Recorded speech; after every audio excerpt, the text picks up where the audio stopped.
కలుపు వేరు వ్యవస్థలో అన్ని సహజీవనం చేస్తాయి మొక్కలు.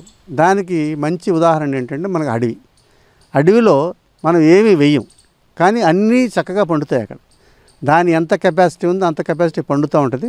అక్కడ పురుగులు కానీ తెగుళ్ళు కానీ అనేవి ఉండవు. వేరే మనం చేస్తే దీంట్లో ఎక్కువ తక్కువలు ఉండటం వల్ల పురుగు వస్తుంది, తెగుళ్ళు వస్తాయి. దాని వెనకాల పడి మనం ఇవన్నీ చేయాల్సి వస్తుంది.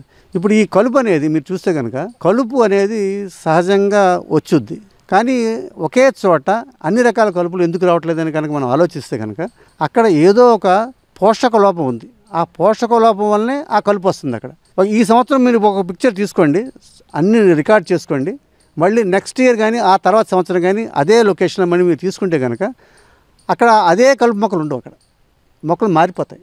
మారిపోవడానికి కారణం ఏమిటంటే అక్కడ ఆ పోషకలోపం పూర్తి అయిపోయింది, ఇంకో పోషకలోపం ఏదో వచ్చింది.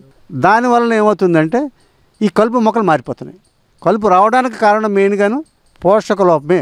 సో ఈ మనం ఎప్పుడైతే ఈ కలుపుని ఉంచేసి ఆ కలుపుని కనుక మనం నీటిలో భూమిలో కలిపేస్తే ఆ పోషక లోపం సరి అవుతుంది. అప్పుడు అక్కడ దాంట్లో మీకు పంట హ్యాపీగా పండించుకోవచ్చు.